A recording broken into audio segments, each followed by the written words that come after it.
Aparte de la Biblia, ¿había algún texto histórico, así no cristiano, de la época, que nos pueda arrojar luz sobre quién era realmente Jesús? Sí, mira, hay varios y además muy variados, de distintas procedencias, tanto romanos como judíos, como helenistas. Si nos centramos de entrada simplemente en los textos más antiguos, cercanos a los acontecimientos, estamos hablando de textos de final del siglo I, principios del siglo II, hay varios. El más antiguo, donde se menciona a Jesús, aunque de un modo implícito, fue escrito por un filósofo estoico originario de Siria, que se llama Mara bar Serapion, y que menciona a Jesús en una carta escrita a su hijo en el año 73. Estamos muy pocas décadas después de la muerte de Jesús. En ese texto se refiere a Jesús como el sabio rey de los judíos y promulgador de nuevas leyes. La mención ya explícita de Jesús más antigua y célebre es la que hace el historiador Flavio Josefo a finales del siglo I, en un texto en el que se llega a insinuar que podría ser el Mesías y se dan varios detalles de su vida, como que tuvo una serie de discípulos, que hizo el bien y que sus discípulos siguieron predicando lo que habían aprendido de él.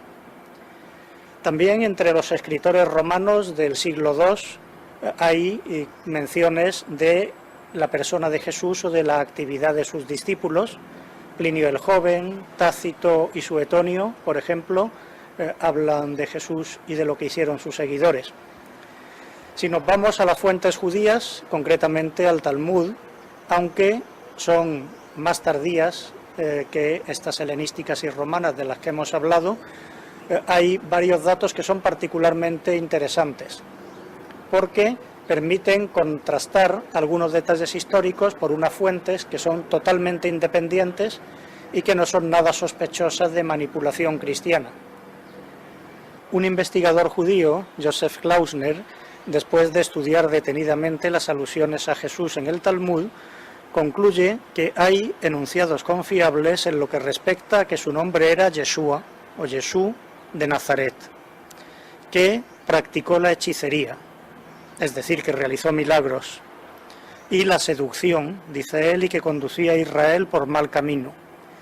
que se burló de las palabras de los sabios y comentó la escritura de la misma manera que la comentaban los fariseos, que tuvo 5, dice él, discípulos, que dijo que no había venido para abrogar nada en la ley ni para añadirle cosa alguna, que fue colgado de un madero, es decir, crucificado, como falso maestro y seductor en víspera de la Pascua, que cayó en sábado, y que sus discípulos curaban enfermedades en su nombre. El resumen que hace, que es este, aunque exigiría precisiones desde el punto de vista histórico, es lo suficientemente expresivo como para hacer ver que se puede deducir bastantes cosas de estas fuentes. No es todo, pero no es poco. Por lo tanto, contrastando estos datos con los procedentes de los autores helenistas romanos, es posible asegurar con toda certeza histórica que Jesús existió y es posible conocer algunos de los datos más importantes de su vida.